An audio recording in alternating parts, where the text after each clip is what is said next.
Hello, welcome. We are gathered here today to talk about Postgraduate Volunteering 201, the application process, including resumes, personal statements, interviews, and more.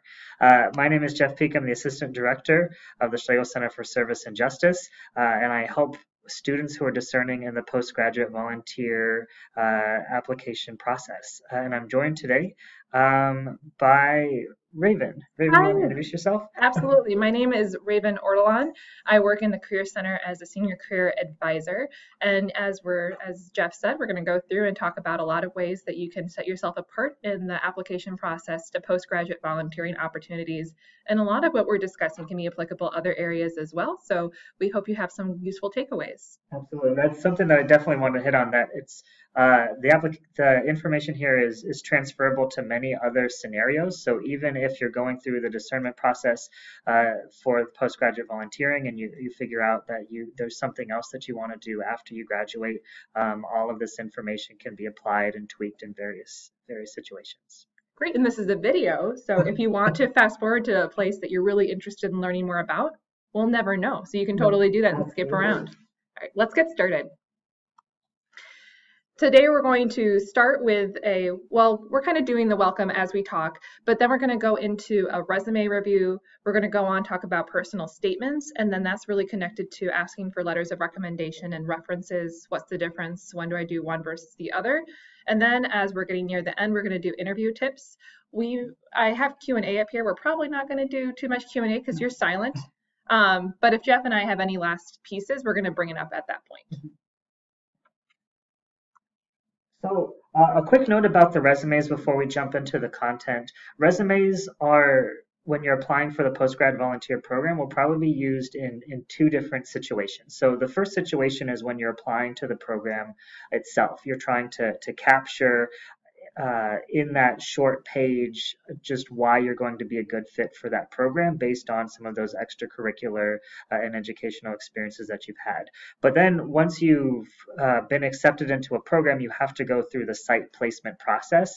And in that instance, it's just like you're interviewing for a job, and the program sends your application and your resume to a variety of sites that they partner with for that program, and you'll want to make sure that when you're putting together your resume that you're not just tailoring everything to the one program in particular, but also making sure that it's broad enough so that you're able to have diverse enough experiences to apply to the program that you want to work at as well.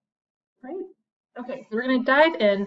And when I'm discussing different parts of the resume, know that you're always welcome to go and look at our website. And by our, I mean the Creighton Career Center's website, to learn about how these could apply to your own document. So it may be that you have a resume up already and you're looking at it in a separate window, or it may be that later on you want to go back, but we have an actual manual that if you go to the website listed here, you'll be able to, I suppose I can also be really fancy. And now they have got your cursor there. But you can go and find different ways to specify or to apply what we're talking about today. So when Jeff is talking about tailoring your resume, this comes into play right away when we're thinking about how we want to structure our resume. I'm going to be showing you how this looks in different pieces, but in essence, we're going to make our resume as easy as possible to read for the different person who's looking at it. So if this is for our application to the program, or the way that I'm going to structure my resume might look different, as if I'm then getting placed and now I'm looking at a different set of experiences that I want to highlight. Ultimately, we want our most relevant information to be at the top. Now, some of these are going to stay the same, like your header information, that's including your name and your contact information. That's always going to be the first thing we see. But then I've highlighted here some other pieces that are important for us to include. Education, that's still usually going to be at the top until you've been in the workforce for a long time. So even though some templates might have education at the bottom, for where we're at in our education is going to go right at the top of our resume. And then the next thing that's going to be key is experience. And this is experience that's related to the field. Now, when Jeff was talking about tailoring your resume, this might change. What I see sometimes students do is say that they have work experience and they feel like only an experience that's paid is worth getting put in that experience section. And that's the biggest thing that I would want to impart to you, is that's not the case. Any experience is worthwhile, whether it be paid or unpaid. So service experience that you have can absolutely and should be included in your key experiences section. Now, I have a few other pieces to say about that, but I'm going to hold off until we get further along in our slides. But the other thing I want to bring to mind is that there's lots of other components, lots of other sections you could have on your resume. Header, education and experience, I expect to see those. Depending on what else you've done, the different sections might look different. So you might have like a key service experience and an additional service experience. You might have a training section. You might have an extracurricular. You could have leadership. There isn't a right or a wrong, but what we're going to be doing again is thinking about structuring it so the most important information is at the top. And then references will have a couple slides on references in general, but you do not need to have references on your resume. That's usually not included. It's usually a separate document. All right, and now going on to the experience section that we discussed, you see here we have it broken into related and unrelated. On your resume, this is probably going to look more like related experience and additional experience.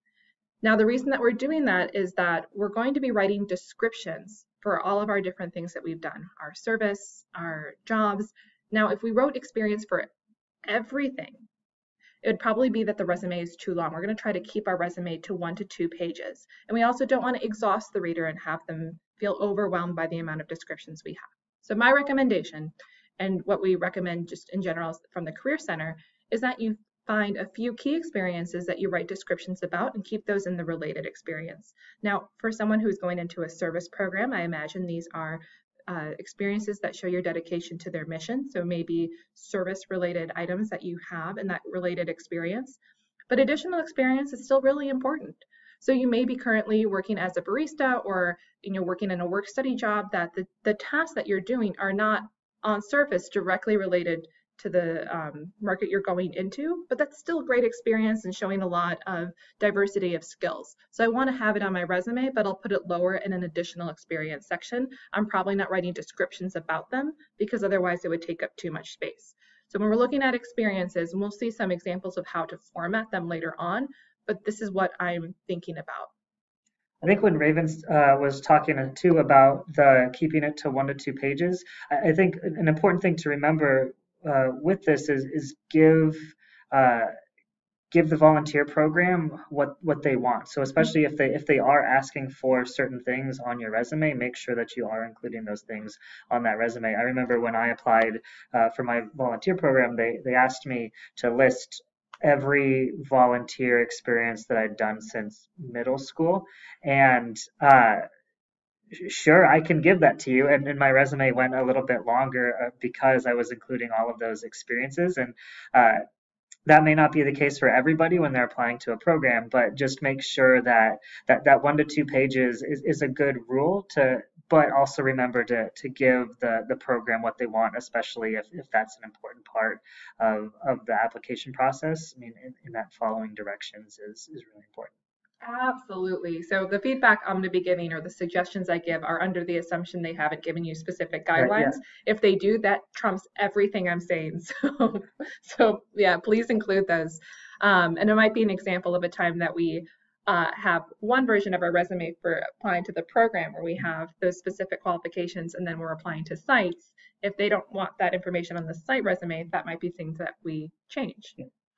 The other thing I'll say, and we're going to go on and talk about the next thing, but it can be helpful to have a master resume too, where you have everything. Maybe not all the way back to middle school, but even so, like having a master resume where you have everything you've done, knowing that you might have to cut things out when you tailor them and send them to particular places. It's almost like a diary of all the different experiences you've had. Mm-hmm. Okay, so when we're talking about experiences, what does that look like? Here are some pieces that you can keep in mind. One is that the experiences should be listed in reverse chronological format. So that means that the most recent experience that you have should be at the top. And this just makes it easier on the reader to skim along and know what you're currently doing. We also want the name of the organization that you worked or volunteered for and the city and state that that place is located in. I also want to see your job title, and here this can get tricky because we don't always have job titles, especially if this is a service thing that we're doing. So if I am volunteering someplace, I'm going to try not to just say volunteer, only because it doesn't say a lot about the type of work that I did. So now I would be trying to think and be creative. If I worked, for example, in a nursing home and I was playing bingo with residents, if I was reading them books, talking with them, I'm helping do some life enrichment activities. So I might call myself a life enrichment volunteer. So that's the type of thing I would have you do if you're looking at your resume. Same with intern. Intern doesn't tell me a lot. Tell me what type of intern you were in the description. It's okay that that's not an official name for the position. It's just going to help the reader understand what you did. We also want the start and end dates for the different activities that you've been a part of. Try to include the month and year. I don't need the specific date. That gets a little bit too specific. And then, of course, we want our descriptions of job duties. We're going to spend some time talking about what that looks like so that you have more of an idea of how to write those. Okay, last, looking at transferable skills, when I'm thinking of the type of volunteer that I'm looking into for the type of postgraduate volunteer program, I'm looking at what do they need, what type of skills would be helpful in that area, what have I done in my different experiences that connect to that. Now, sometimes it's very obvious. We may have done work that's directly related to what we're applying for, and lovely. Sometimes it's not as obvious. So if I'm thinking of someone who's maybe in a work study position and they are a receptionist for an office here on Creighton's campus, how does that connect? Well, we're thinking of the different skills that they have. They probably were engaging with the public. They were helping direct phone calls. They were having to be a creative problem solver. Likely, they may have had to get things done for different deadlines and multitask. I'm going to brainstorm what I did in those roles to see how they can transfer. So one of the things that can be helpful is looking at if there's any description for who they're looking for that postgraduate volunteering program, or looking ahead for the site visit, or for the site placement. If there are particular types of descriptions they're asking for, those can be nice ways to inspire you to think, how do I have transferable skills that can connect? How do I want to highlight those in my resume? Okay, I know this is a lot of text. We're going to get through it quickly, and then we're going to go on to some examples. But just in general, when you're writing descriptions on your resume, we're always going to start with a strong action verb, and we're going to use bullets to list out our different descriptions, because this is going to make it easier to skim. We don't want to give the reader paragraphs, because that's really hard to pick out your different highlighted skills if you're using paragraph format. We recommend not using periods, but I would say consistency is more important than whether or not you use periods. If you use periods all the time, that doesn't look bad. That would look completely fine. This is just the typical recommendation we give. Use terms related to your field. So it kind of depends on what you're applying for, but this would be more, I think, related to the site visit portion, or site placement. Placement process. Okay. What's site placement process? Site placement process. Or job placement process. Job placement process. Because you're using terms related to your field. So if I knew that because some of you might be in nursing, if I know that I'm looking for a nursing placement, I'm going to use fields that are related, terms that are related to nursing. If this doesn't feel like it applies to you, don't worry about that so much, but just a good rule of thumb. Let's see, other things that I want to talk about. If you want your resume to look really sharp, it's helpful if it's agreeing properly. And there's a really quick way to learn how to do that. So if I'm looking at my descriptions, one, I'm not going to use any personal pronouns, and there's not a big why to that other than that's just the way it's done. So we use our we take out all the I's and my's out of that resume description. But when I'm reading my resume descriptions, I should be able to pretend that I put I in front of it to see if it reads well. So for example, if I'm saying engaging customer services or engaging customers with quality service, that wouldn't make sense because I wouldn't say I engaging customers. Instead, I would want to use either the present tense if this is a current position, so I engage customers, or a past tense, I engaged customers. And that can absolutely elevate your resume and make it seem really competitive. Let's see, we already talked about tailoring skills. And then lastly, as far as how long your lines can be, I would try to keep it to 2 lines per description, because otherwise it's quite a run-on sentence. Well, as we get into formatting, I had a student come to me recently with a resume formatting question, and I know that we're getting into that in our next slides. When when you uh, when you have multiple things that you're doing, Mhm. but you started them at different times and they both go through the present, how do you format that on your resume? Sure. So then I get to be the leader and determine what I want to be on top. If they're both present, if they're overlapping, I'm going to executively make a decision that one is going to be more important or more related than the other, and I'm going to let that rise to the top. That's really going to be my thought process throughout. So everything I'm telling you like there's a right and wrong way. And to an extent, there is, but resumes are gray ultimately in their being. So if you have an argument for, like, I really want this to be on top of the other, and I've told you it's reverse chronological order, no one's going to throw out your resume too if it looks different than what I'm suggesting. These are just guidelines, but sometimes we do also bend the rules if we want an experience to be higher than the other. So I'm really sorry, but on any of these two, I might say it depends. And so if you're someone who really is a black and white thinker, resumes are not going to be your favorite. And I apologize for that. But these guidelines will at least help you get your resume into a good place, and then ask Jeff or I when you have questions about those nitty gritty details that don't have a clear answer, because they'll come up. Yeah. This is a few different ways that your experience section could look.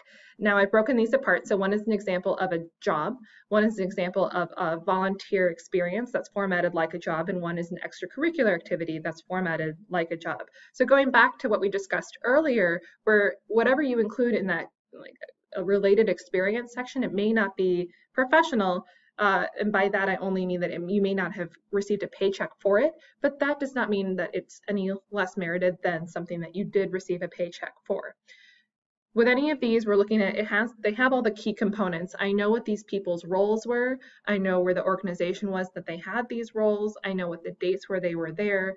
I'm also looking at these descriptions, and they have that bulleted description that's starting with a strong action verb. And then we're going to go dive a little bit deeper into bullet construction in the next slide.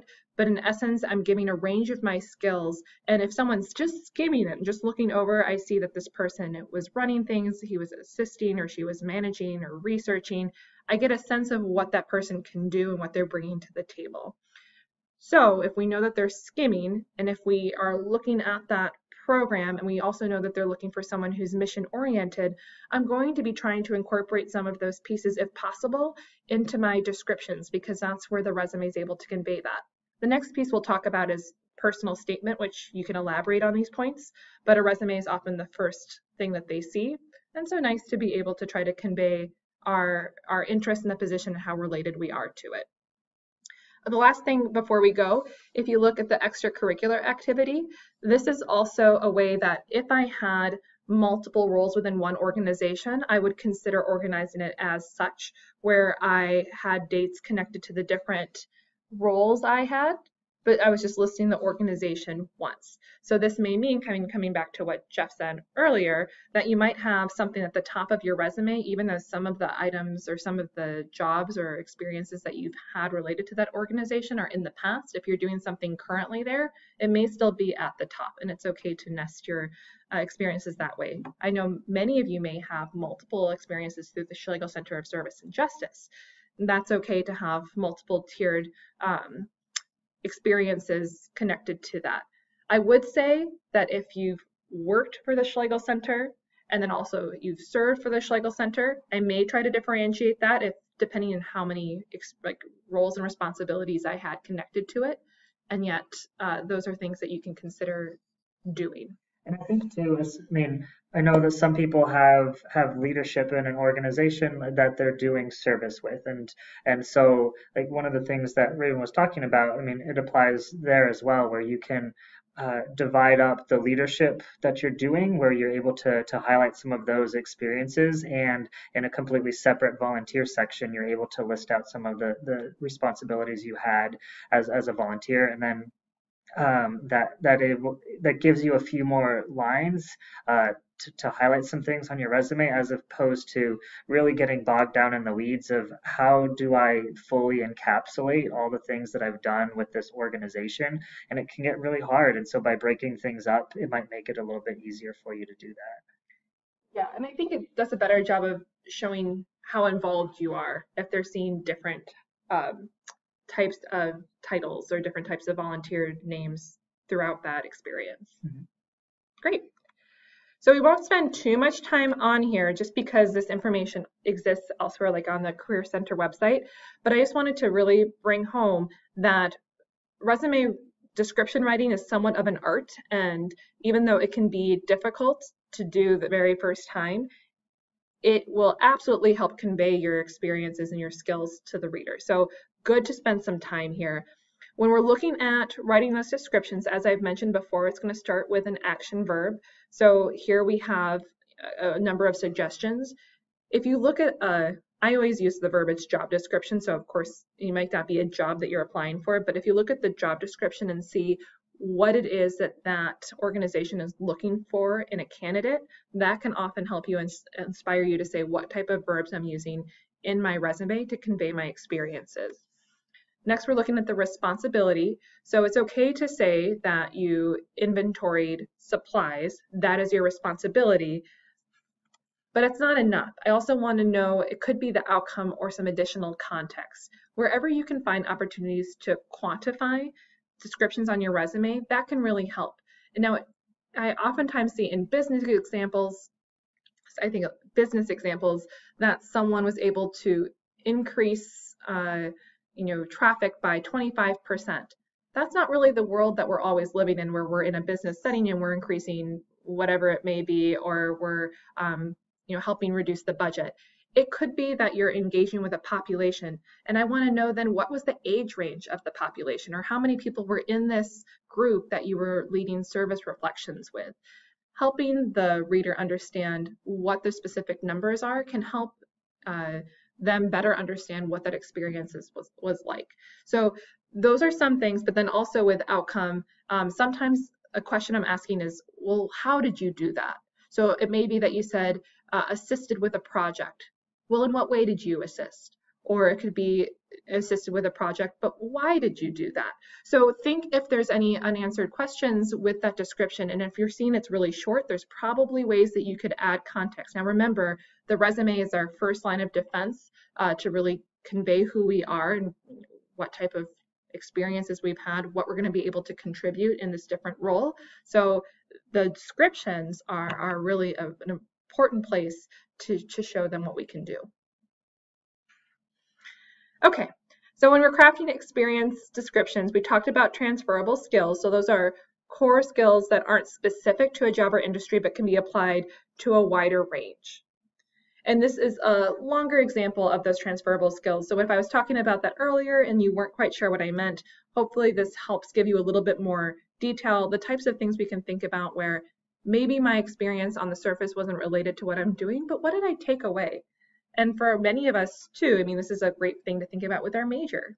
Yes, maybe I'm in a biology major and maybe what I'm applying to isn't on the surface connected to science, but you learn fantastic skills, biology major or just in your other core classes, about working in teams, about getting involved, about analytical thinking, about organization, planning your time. Those are all wonderful once you're actually in the workforce or volunteer force. So spending some time to think about what transferable skills you're bringing to the table in advance of the resume writing process can be really helpful. And then I'm not going to go into too much detail, but when we were talking about how to elaborate your resume descriptions, these are the questions I'm asking myself. What am I doing? Why did I do it? How did I do it? And then was that action verb dynamic enough? By that I mean, if I said work or volunteer, that's probably not dynamic enough because that could mean anything. Work doesn't really describe much. Volunteer doesn't describe much in and of itself. And then, of course, creating. So this I actually do have an example here. Yeah, okay. Lead was our action verb. So lead, and then here's the responsibility: discussion and reflection on social issues within the Crestview Apartment Service Group. And then here's my why: to encourage greater engagement with the community. So I would have you take that approach when you're writing your descriptions. And then this was just some different ways that the service experience could look. So these were taken from different resumes, so that's why they look a little bit different, showing that there isn't one right way that you can format. You just want the key components. I know the dates are always on the right-hand side in my examples. I find that's the easiest way for a reader to skim through, but it's not actually required. Some other things to think about would be using bolding or italics to help make some of the components of your resume pop. I would just say that you should be consistent. So if you're bolding something someplace, you should bold it other places. Also, and I'm just smiling because I know I'm a little bit silly on this, but I think it's so important that you're consistent with how you format other things on your resume, such as your hyphens. Your hyphens should be the same size throughout. Your spacing should be consistent throughout, because you know what that says about you is your attention to detail. And that's a really important thing as a professional. And then this is just to show that if you have some different sections where now I don't necessarily have a space where I can write descriptions about them because I don't want to overwhelm the reader, Raven told me not to. These are some ways that you can format sections and cut down on the space. So just including some things in a line. Now, I would just hope that anything you're including just in a line here is not something that you're hiding away. So if my hospital escort position at Fairview Health Services that I've indicated here was really related to what I'm applying for, it should be in a higher section. It should have some descriptions. But if I've already chosen maybe 5 things that I've written about that have descriptions for them, and I think 3 to 5 is a good amount of key experiences, then my other ones might be listed in a section like this where they're just in that line format. Great. So the thing with resumes is that you can work on them whenever. So if you're watching this and you're a sophomore student and you're preparing for life after graduation, excellent. And just as Raven said earlier, you can make that list where you formatted everything and you sort of have your baseline resume where you can copy and paste and put things together, which then makes things so much easier by the time that you get around to applying for things. When it comes to personal statements or within the post-grad volunteering world, a lot of times it's not necessarily one personal statement, but a series of essays that you have to write. That's where you have a little bit more of an opportunity to extrapolate a little bit about yourself and to answer some very specific questions that these programs want from you. Or if something if you feel like you weren't able to capture all of the depth that you wanted on your resume, this gives you a little bit of an opportunity to go into a little bit more depth in this place. And then as I'm going through, some of these personal statement points are more guideline-y. It's a little bit more difficult with a personal statement to say, you shouldn't have these key components. These are the right answers. Personal statements become even more gray than resumes. So I'm going to give you some general rules of thumb just to help you in the writing process, but these are not necessarily things you need to adhere to strongly. One of the first things whenever you have a writing assignment, be it personal statement or otherwise, is to really think about the purpose of that essay. Now, when we have a prompt, that's lovely because we already have a specific thing that we're responding to. But we also want to think about the context considerations of whatever we're writing. So what we're writing is, if we're applying to a postgraduate volunteering program, do I align with that mission? How is this experience going to help develop me? How serious am I about this program? But then also your ability to succeed in that type of work, and will this help you thrive? Also, thinking about how you write that statement will give them other ideas about your ability to write analytically and about your ability to think critically. So that's some of the different contexts that we're thinking about in addition to the specific prompt. So of course we're going to analyze the question to begin with, but we should also do some research. Now probably, if you're all the way to this point, you've done some research already because you chose to apply to this program, so it might be revisiting some of the research that you've already done. But along with that research, what I would encourage you to do, and what you may have already thought of on your own, would be to talk to some people who, if they haven't been in the program, if you can't find alumni, talking to people who know about the program. So Jeff Beek would be a great person to connect to. But I know in this digital age, we're often tempted to just do everything on the computer and not step outside that comfort zone. But not only will it help you feel more committed to what you're applying for, but it'll help you sound more knowledgeable when you begin writing. because you're going to have a better sense of where it is that you're going. So those would be some of the things that I have you do. Of course, look at their website, that's great, but also talk to people. If you feel like you're struggling, how do I connect to this mission? What am I like? Take a personal inventory. We have some at the Career Center that you can use for free. One that comes to mind that Creighton has really stood behind is the Clifton Strengths for Students assessment, thinking about our strengths. But we have others as well, which can just give you some language, remind you about some of the strengths that you bring to the field automatically and how you operate in the world.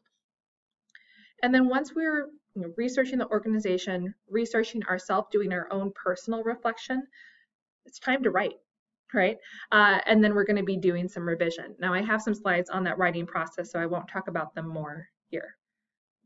Key thing during that research process, one thing that you'll notice, a lot of volunteer programs might have similar language or similar pillars, or even similar prompts of information that they're trying to get in the short answer essays. One thing that I've definitely seen though is one shortcut that students will try to take is to pigeonhole everything from one essay that they write, and then copy it from one program and then paste it in the other program. So it certainly is a way where you might be able to save a little bit of work, and you also want to make sure that you're tailoring the specific essays for the specific program so that you can give them exactly what they need, and in the hustle and bustle of trying to get everything done by the deadline, you're not overlooking some of those things that need to be shifted while you're on your shortcut. I absolutely second that as someone who reads a lot of different personal statements and also a lot of cover letters, which is different and yet has some similar elements to this. I can tell when someone's copy pasted, at least most of the time, because I've definitely been able to identify like, oh, this feels like this is a little bit generic, or perhaps sometimes the language used in those essays that are intended to be used multiple times become more generic. It doesn't allow you to connect as much with the reader, and it does sometimes reflect on your commitment. So I absolutely echo that. Really important to tailor what we're doing to the specific organization.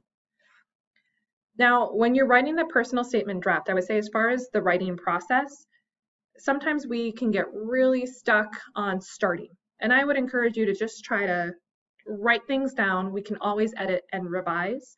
When you're doing that editing process for the first time, so after you've already written your first draft, look through, and here are some, I would suggest, words to avoid without explanation or additional illustration. One, and I imagine it's very true for anyone who's going into postgraduate volunteering, I like helping people. That's lovely and that's good and that's great. But that in and of itself doesn't tell me a lot.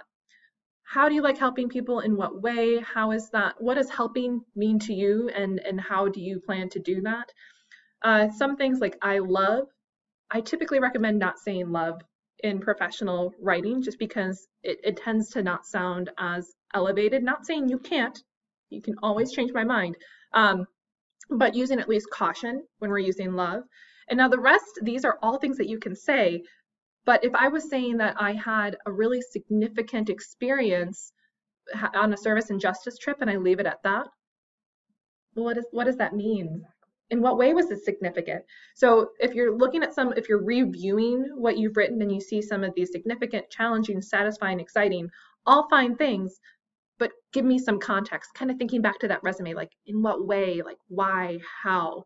And if you feel like you're struggle busing, Career Center is a great place to go. We would love to look at that resume with you. Jeff Peak, would you? Absolutely. And I think that when you're going through the reflection process, when you're going through the brainstorming process, I think there's certainly a few different things to consider. I mean, like, is this just legitimately writer's block, and in which case, I mean, we need to do some things in order to bust through that, but also, I mean, do some of the discernment. Like, what does it mean that I'm having like that I'm having a hard time writing about something? Or if you do, like, if you find yourself saying, I mean, this is really exciting, or this was really significant, or this, and being able to write so much about any one of these things, I mean, what does that tell you about everything throughout the process as well? Absolutely. It's a really good reflection tool just in general. So kind of reiterating some of what we said, but when you're writing that first draft, don't be afraid to start over, but I say that, I also say don't delete. So don't be afraid to start over, but don't delete your other document or don't crumble up the paper if you like paper and pen. Just set it aside so you can come back to it later, because something that you feel like isn't something you want to say now might give you inspiration later. Let's see, get feedback from multiple readers. We kind of talked about that, so we were already ahead of the game. Proofread, check grammar meticulously, and then as Jeff had mentioned earlier, I think maybe specifically with the resume, but this is also so true with the personal statement. Give yourself plenty of time before the deadline. Most of us are not our best writers when we're rushed. For those few of you out there, you know, fantastic if you really are a good writer, but for most of us, there is a lot of discernment and reflection that is a part of this writing process. And so the more time you give yourself to really reflect and to come back to your writing, the better that writing is going to be, the more authentic that writing is going to be, the better able you are to reflect what you're trying to say. Yeah. So I have a student who came to me with a bunch of essays and asked me to look them over, and the student did a really nice job writing all of these essays and did a really good job of tailoring it to exactly what you said, tailoring it to the program. But for me, reading through it, I could tell that something was off. I was able to tell the student, this does not sound like you at all. What's up? And they worked so hard because they wanted to get into this one program so much that they weren't doing the internal work to see whether or not it was a good fit for them. And so to reiterate that discernment process point, I mean, writing your resume and putting things together, I mean, like that's part of the discernment process. And filling out those short essays and like seeing how you feel during that process, that's part of the discernment process. And even when we get into the interview process, that's very much a part of the discernment process. And changing your mind is okay, because you've gotten new information throughout the process, and it's important to attune to the inner workings that are going on, and listening to like whether it's your gut, whether it's the spirit. I mean, those things are really important. Yeah, excellent. So some tips to consider when you are writing your statement, some things to avoid that if you include them can sound boring or predictable. One is the what I did with my life approach. So this would be saying from a young age, I was interested in this, and then in middle school, I did such and such, and then in high school, I added on to that, etc., etc. That becomes like a slow rehash of your resume, and that doesn't become very exciting. So we're going to try to avoid that. Next, we don't want to say that I've always wanted to be, because we want to include that discernment piece and that growth piece that helped us learn about why that role or why that career aspiration is something we're interested in, why it's meaningful to us. If we say we've always wanted to be, it's kind of like a shortcut to how that is going to be an impactful career. We already talked a little bit about the catalog or timeline. That's often connected to the what I did with my life approach. We also don't want to have too many topics. Now remember, a lot of these are going to be kind of bite-sized statements or bite-sized essays. And so even though we may be compelled to tell them, 8 reasons why we're interested in this program, let's try to narrow it down so that we're not trying to include too many topics that we can't go into much detail about. A few quality topics are going to be better than many not so quality topics. And we also want to avoid lecturing the reader, which we never intend to do that, but look at your sentences and if you're trying to say something that they're already going to know, that's what we're going to consider lecturing the reader. So if I were to say communication skills are important when educating groups of people, yes, they are. They are important. So we're going to try to say, like, because communication skills are so important to what we're doing, I did X, Y, Z. I joined Toastmasters or whatever it is. So I'm always going to look and make sure that I'm adding context to what I'm saying. I write a lot of letters of recommendation. Do you write a lot of letters of recommendation? Only a few. Only a few. Yeah. So This is a place that we're going to try to get through relatively quickly and just give a few key insights as we work our way through. Does that work? That absolutely works. Great. So here, one question for me, students cannot hear me ask. Letters of recommendation is the most common when applying to these programs, correct? Yeah. So references is something they'll encounter after they go through the program. Right. So more often than not, when you're reaching out to people to ask them to be a reference or to do the letter of recommendation, a lot of times when the recommender will be given a form that they need to fill out. It's not necessarily going to be a phone call coming from somebody. Every once in a while, it'll be an actual letter, but more often than not, it comes in the form of like a few 1 to 5 scale things, describe this person in 3 words, and then a few short answer questions that the person is going to fill out. Absolutely. And with the reference, that's not something you're probably going to be countering as much when you're going into the postgraduate volunteer program, but that's what your next step is going to include. And I've done a lot of references. I haven't done as many letters of recommendation. So the reference is usually for a job, and it's going to be sometimes it's a phone call to a professional that you've worked with in the past or a faculty member. Sometimes it's very similar, and people are going to get a form. So knowing that there's a difference can probably help you when you're approaching this. But we'll talk mostly about letters of recommendation because that's what's coming up on your horizon. So we don't know who you are, who's listening to this, but some of you who are underclassmen, sophomores, even if you're an upperclassman like junior, you might think, well, this doesn't apply to me now because I'm not applying until a couple years in the future. But this is really nice to think about early on because developing a relationship with the people, either whether it's faculty, whether it's the staff that you're engaging in service with, can be helpful because they're going to be the ones who in the future are writing your letters of recommendation.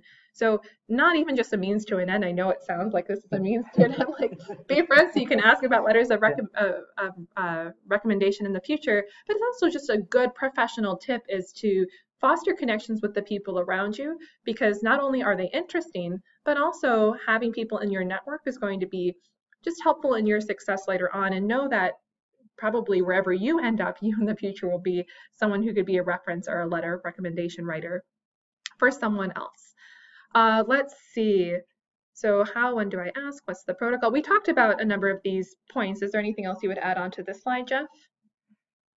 Yeah, so I think when to reach out. I don't know about you, but I get busy, and I think it's really hard to get say 10 uh, letters of recommendation requests, and they say like these are all due on the same day, and it's a week from now, and because it can be, I want to spend a lot of time and to put, to put in a good amount of effort to make the students that I'm writing for come off well. So the more advanced notice that I can be given, the better.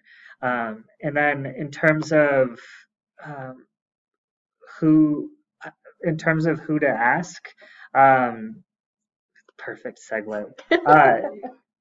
I would say, pay attention to what the program is asking for. So, for instance, JVC wants you to have sort of a mission reference. They want you to have an academic or a supervisor reference, and then they also want you to have a reference with somebody that you've lived with.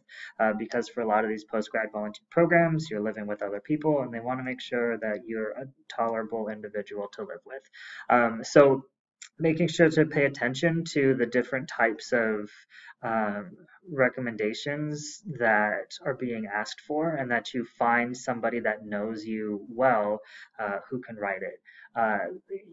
You can certainly ask any number of people. Like you could ask a VP, you can ask a dean, but if you don't have a relationship with any of those people, they're not going to be able to write as deep of a letter of recommendation as what you're looking for. So find someone that knows you particularly well when asking. And then in addition to that, we're going to try to make that request as easy on the ask e. No, easy on the person we're asking as possible. So some of that, as Jeff talked about, is being considerate of time, asking in advance. But other things would be also letting that letter writer see your resume and your personal statement, so they have more of an idea of how you're presenting yourself and a little bit better idea of what your application materials will look like. That's going to be helpful for them too. Um, let's see. I guess the only thing that that means is that you should have some of your resume and personal statement done before you're asking your letters of reference writers. So that might mean that you're going to get these things done earlier than you had originally planned on it. And that's really a good thing for us, because that means that we're going to be on time, so that we're going to be organized. And you can talk with the people that you're asking. It's not key. It's not like someone won't let you write you a letter of recommendation without those items, but it's expected and it's a nice thing to do. And the last thing is making the ask. And now, of course, if you know this person well, you can ask them in person, but I would say don't assume that they can. There's a couple different reasons. One, as Jeff talked about, sometimes depending on when you're asking and when the deadline is, they may not be able to do it just for time reasons. Also, sometimes we're asking people and we feel like we know them really, really well, but maybe they don't know us really well. So it could be that they're not able to give us a strong letter of recommendation, even if we would like them to. So when you're writing when you're making your ask, do so in such a way that doesn't assume that they're going to say yes. Like, give them an out and be polite, and also add context. And so if I'm talking with Jeff, it's going to be thanking him for the help that he's given me, and then saying, hey, you know that I'm applying to these programs, and I understand that coming up in a few months, or maybe in a month or so, I'm going to need to write or have these letters of recommendation. I've really enjoyed working with you in the past and feel like we've had a good connection. Do you feel comfortable writing me a strong letter of recommendation? And that's another piece, is I'm asking, do you feel comfortable writing me a strong letter of recommendation? Because if Jeff is going to be like, well, Raven, you were late to a lot of things and you kind of flaked out on me, Jeff might only be able to write me a lukewarm letter of recommendation. So give them, ask them for a strong letter, give them time, and then allow Jeff to say, as it happens, something bananas is coming up in the last month, and I'm probably not going to be able to write a good one just because I have time constraints or whatever else. We have here on the screen an email version, which is completely fine. It's okay to email people your ask. If you see them all the time, might as well ask them in person. And yet here we have some language. This is also on the Career Center website, so that you could use, but always good to give context. I'm doing like a political thing, but always give them the context to that email so they really fully understand what your ask is and are fully aware of what the deadlines are. And then make sure to follow up too, especially if it's getting closer to the deadline. I mean, you don't need to be persistently nagging the person that you've asked, but I also know that sometimes people get busy. So if it's a week out and something still hasn't been submitted yet, just circle back and say, hey, is there anything else I can do to help you out in this process, because the deadline is coming up. It's a soft reminder that it's coming up, and it'll help make sure that things get submitted by the deadline that they're needed by. If you have any questions about contacting someone for a letter of recommendation or a recruiter for a service program, those types of things, we fully acknowledge that sometimes it's really unclear whether we can reach out again and ask this question a second time, or hey, they sent this is kind of cryptic. Does this mean yes? Does this mean no? We are, experts is a strong word, but we're pretty good at navigating professional communication with different stakeholders. So know that you can always run an email by us or ask us a question about, hey, it's been 2 weeks since I heard from them. Do you think it's okay that I send another letter? Please use us as a sounding board for those types of situations. Interviewing. So the last part, once you've submitted all of your materials, you've submitted all of your other things that they've maybe needed, like a transcript, the letters of recommendation. So it's all in. You've been offered an interview.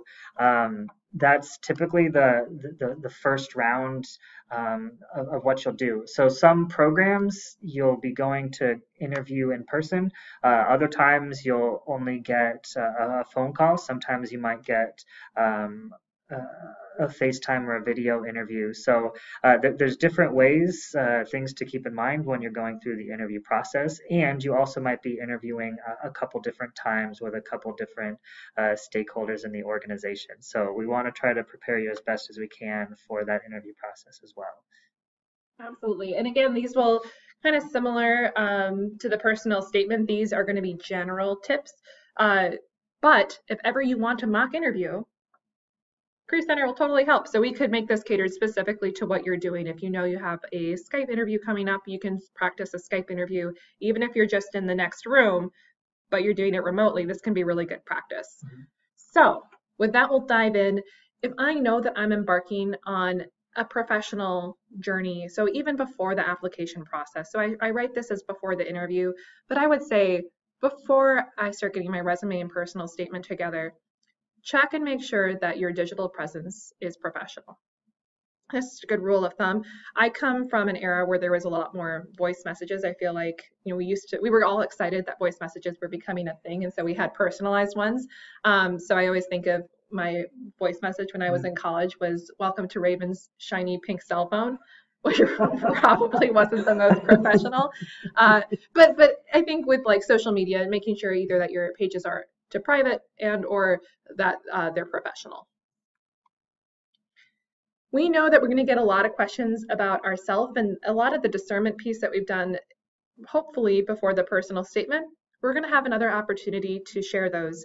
So thinking about how this program is aligned with our own personal mission, how we're going to thrive, and also thinking about what that program hopes from you. That program wants to also help you be successful in your next stage. So this is an opportunity for growth for you. So being able to communicate what your hopeful takeaways are from the program, that's also going to be a key component here.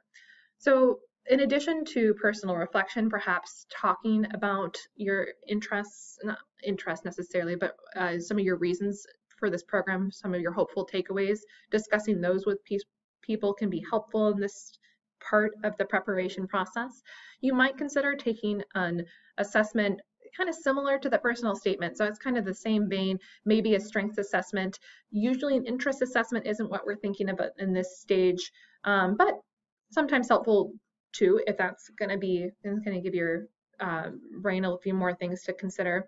But we're more thinking what we're hoping to accomplish and how this program can help us along the way. I think during this research phase, I mean, there's two questions that are probably going to be asked of you because they're asked of you in nearly every interview that you do. Who are you? So having a good answer when they ask you to describe yourself, and why do you want to be a part of this program, this organization, and doing that research and doing some of that reflection on your own life so that you have decent answers and that you're not fumbling in what are some of the most basic interview questions that are going to be asked of you. And I feel sometimes that people overthink an interview and think answers should be perfect. We're not looking for perfection in this interview. We want you to be a human who's just able to articulate their interest. And so we don't need to be robotic. We're not going to be memorizing our answers, but we want to be able to think about this enough and practice talking about it enough that it feels casual. It feels like I'm just able to talk about it because I know it really well, but it's okay if you fumble here and there along the way. It actually makes you more likable. Studies show that if I had two interviewers and one was perfect and one maybe fumbled but smiled after, I'm going to actually like that one more because that person was easier to connect with than the robotic interviews. So don't beat yourself up if you tend to fumble occasionally. We've fumbled occasionally in this presentation and we're going strong.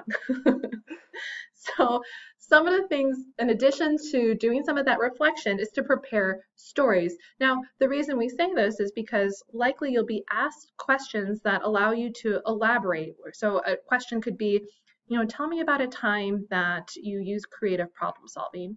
And now I'm going to share a story that illustrates that time that I use creative problem solving.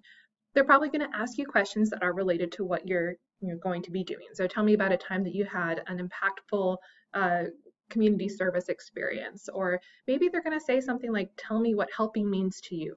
Who knows? We don't know what they're going to ask, but I'm going to be more prepared if I come up with some stories that illustrate some experiences that seem related to what either I'm applying for or to what I imagine I might be doing in those roles. And then the other thing is fast forwarding when I'm actually giving those answers, giving them in such a way that the listener is able to follow them easily. So I talk about the STAR response there in the slide. Use my cursor, STAR response. That's starting with the situation. So I think of if it was, tell me about a time that you experienced conflict and how you handle that. I'm going to give the situation. So the situation is that I had a roommate. And then what is the task? And that roommate would always drink my milk. Now, this is probably not actually like a good story for the interview, but like helping illustrate what this would be. And so the action, and this is the key part, what did you do?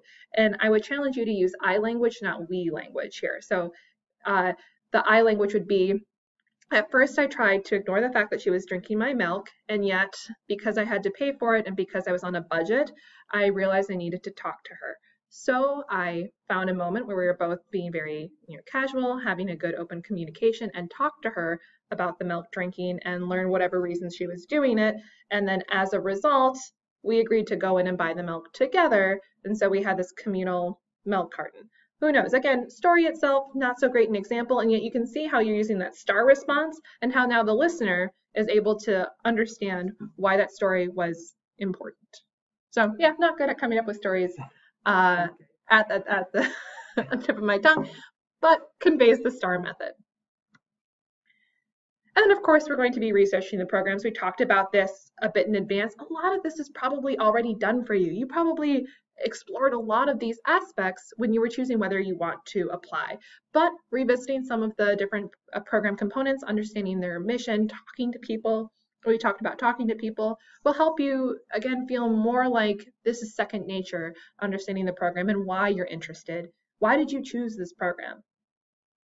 And I think, I mean, in this researching of the program, you've done a lot of the work, but typically in an interview, they're going to give you an opportunity for questions at the end. And so if you have an opportunity to ask some of the broader, the mission-based questions, not necessarily the logistical nitty-gritty, like, am I going to live with a roommate or not? I mean, hopefully you'll have had an opportunity to do some of that homework ahead of time, or even if it's asking the question of would you be willing to put me in touch with someone in the program so that I can talk with them about some of the logistical things. I mean, that's totally reasonable towards the end of the interview. And I think that more often than not, postgrad volunteer programs really want to make sure that you have a good feel for what their program is, because they want you to be successful in the program over the course of your time with them. So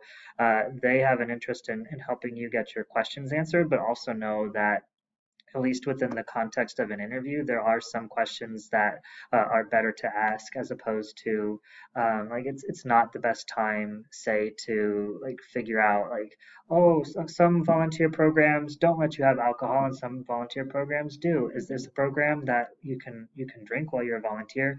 Maybe not the best question. Meanwhile, you certainly want to get it answered. It also, I mean, they might misconstrue you're asking it as that's something that's like the preeminent value in what you're looking for in a program. So you want to make sure that you're still portraying yourself well. I strongly echo that.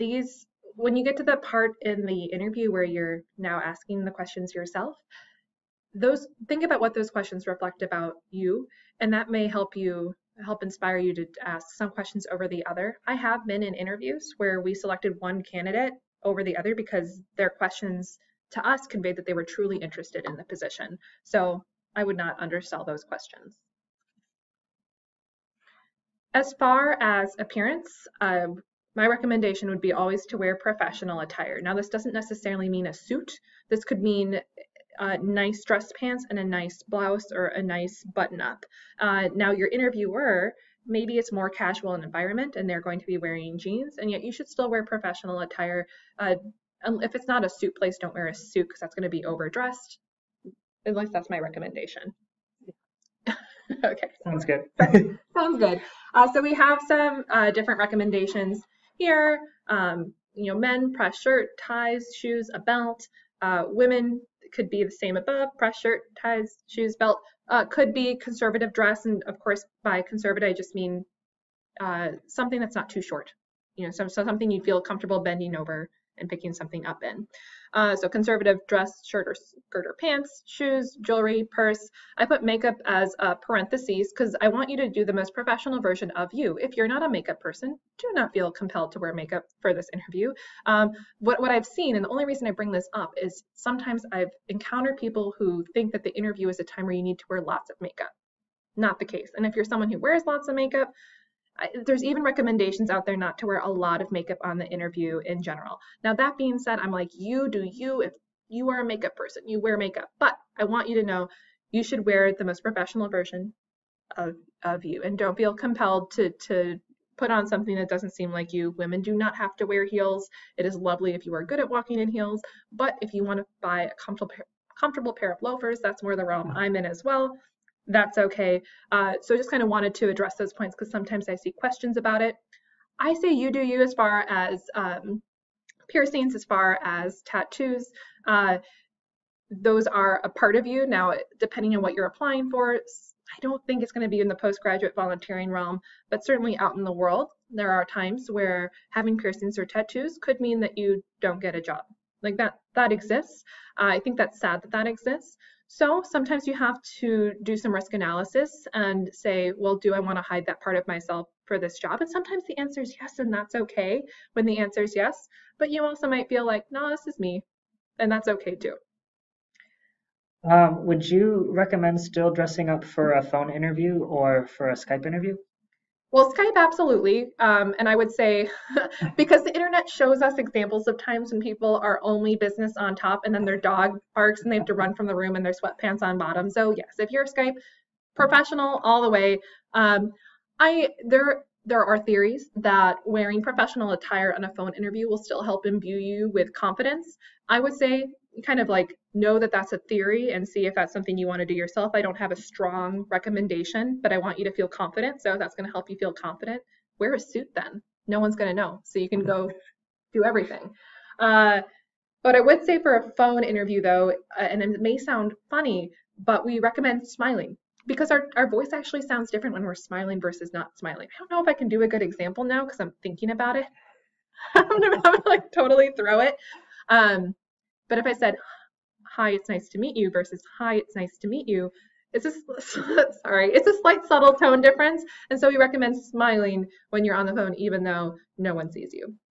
As far as other appearance, with haircuts, this is just to say, we don't recommend getting a haircut right before your interview because it can feel weird to you. You feel like, oh man, either they did it wrong or this isn't my normal. Get a haircut 4 days before the interview.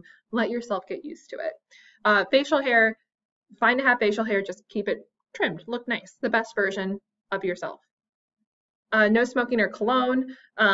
Just don't want, well, smoking, no one smokes anymore. It's okay if you do, but no one would smoke in an interview. I feel confident you weren't going to do that even if I didn't say it, but we don't want to smell like smoke.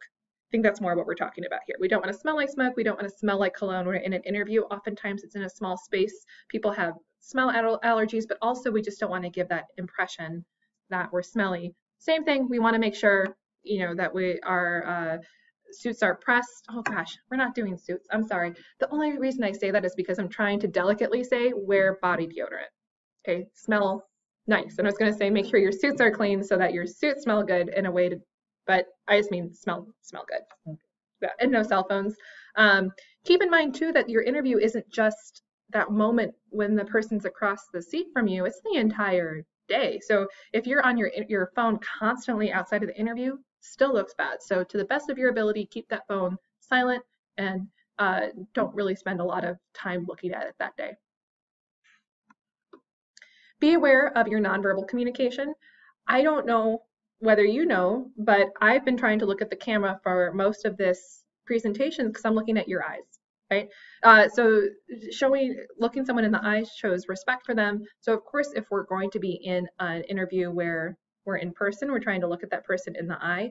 If this is a digital interview or phone or video interview, trying to look at the camera as much as possible because that's looking at them in the eye. Being aware too, just what our other things are saying about us. So if we're nervous, if we're like messing with our hands a lot, that's going to show that we're nervous. If we're smiling nervously, that's going to show that we're nervous. If you're not sure what your nonverbals say, do a mock interview. We'll tell you. We can help you out with that. It's hard to not know, but also posture can be really critical. Having strong posture, so not crossing your legs, being upright in the chair, that can not only help imbue you with confidence, but also helps you look professional. So I would say during a phone interview that would be important. All right, next talking about verbal communication. That first, be specific and give examples. Thinking back to what we talked with the resume writing, where we're trying to ask why that's important or how we did it to elaborate and give context, we want to do that same thing here. So if I was going to say, I wanted to help people and that's why I'm applying to this program, how do I want to help people? Give an example, be specific. Also describe situations where you've engaged in meaningful service. So doing that reflection in advance of the interview will help you. Hopefully you've already developed some stories. And I don't want to just list off things that I did on my resume. I want to hopefully be adding on to these experiences. Why is it important that I did this? Why am I bringing this up? We're going to try to use a variety of action verbs and adjectives to describe experience. Now, if you're interviewing tomorrow, this is not something I want you to be concerned with, but if this is something that you're a sophomore looking at this, a junior, and the interview is a while off, it might be nice to practice. For some of us, we might gravitate towards some adjectives versus others. We might say a lot of things are great or awesome. I think awesome is now passe, but something similar. And we're going to try to incorporate dynamic language and a variety of language in our interview. We want to avoid cliches. So this is a little bit harder, but if you're using specific examples, you're not going to do this as often, but a cliche would be like, I'm someone who's a people person and I'm friendly and I want to help others and I'm saying things that are common enough. I think hardworking would be another good one. Do you have good like cliches that you can think of related to service specifically? Yeah, I mean, I think that wanting to help others, I mean, is a big one, and I think especially, and I think especially too knowing, I mean, knowing how to frame things is so wildly important, and oftentimes I think, at least what we talk about in our office, that helping, I mean, helping is really important. And in a number of these situations, when they're focusing on service, they're trying to focus on the mutuality in a relationship, and not necessarily the power dynamic that exists when you're trying to like when you're the only person that can help people. So I think being cognizant of the language that you're using, I mean, whether it's a cliche, whether it's like listening to how the interviewer is asking their questions, I think is really important. And I think that goes well and segues into the next thing, avoid implying doubt. When we're watching the language that we use things, this is tied to filler words. I hear filler words that are sometimes say like I guess or I kinda, I don't know, those types of filler phrases, and that ends up implying doubt. So if you were to ask me, um, if you were to ask me, what is my favorite activity to engage in outside of work? And I say, well, I don't know, I kind of like to run. It doesn't sound like I really like to run. So, so those are the types of things trying to reduce filler words. And it's a very Midwestern piece too. So if you're not from the Midwest, it might be less likely that you'll incorporate some of these things, but we're trying to avoid tentative language. And then lastly, sell yourself. What unique qualities do you offer? And I think sometimes I get looked at when I say this, like, well, this isn't a business interview, so I don't need to sell myself. Well, sell your interest in the program. Like, really convey to them that this is something that you're interested in, that this is going to not only be good for them, but be good for you. So sell yourself doesn't have to mean that you're a used car salesman, and I'm using my political piece again, but you go out there and you give them a lot of things that may or may not be true. No, sell yourself means that you've reflected on why this is a good fit for you and that you're able to add to tell that to them in a way that they really feel it. I think with a lot of post grad volunteer programs, one thing that I've heard from them is that they don't expect somebody to come in as a polished finished product. And so at least when it comes to those unique qualities that you offer or that selling of yourself, it's not coming in from a position of arrogance, but also, I mean, how are you going to be contributing to this program, and also how are you how open are you to being formed? I think a lot of programs are offering leadership development, leadership formation as part of the program, and so if you're not conveying that you have an openness to being formed, I mean that's going to be a pretty big red flag that you aren't going to be the best fit for this program. Yeah. So those are what we have on interviewing, and we would encourage you to follow up. Send a follow-up email or a card after each interview. Show that time that you had one-on-one or two-on-one with the interviewers, it was meaningful to you. And it just shows the kind of person you are. And I sometimes get asked, well, does it actually make a difference? Now, it can, but I would argue that regardless of whether or not this will make a difference in an application, it shows the kind of person you are. And if you're, oh, final tips, no. Uh, if you want to be the kind of person that follows up and thanks people for their works, I think graciousness is a wonderful thing to develop, and this is a nice opportunity to start developing graciousness. Physical cards are usually recommended as the nicest, but not always feasible. Sometimes email makes the most sense depending on where they're at or if you know their location, those types of pieces. Yeah. Final tips. Do we have one more thing? Do we have final tips, Jeff? Discernment. It all comes back to discern, and I think rightfully so. We're here at a Jesuit university, and one of the big takeaways from St. Ignatius was just discernment, and I think that if we didn't stress that throughout this entire process, we want to continue to do that. I mean, this entire application process. I mean, it's long and it's arduous, but it hopefully is a way for you to get to know a lot more about this program, and also hopefully a way for you to get to know more about yourself in relationship to that program as well. And if you finish the process and you feel super jazzed, like this is the right next step for me, awesome. And if you finish the process and you feel like I'm really lukewarm towards this, that's also really important information as well. So discernment. My my only final tip would be, while of course you ultimately are going to be the person responsible for all the different components we talked about today, you don't have to be on that road entirely by yourself, right? You have resources. Like that, if I'm going to give you one final tip is use your resources. You're watching this video, so you are already taking advantage of that, but we're also lovely in person.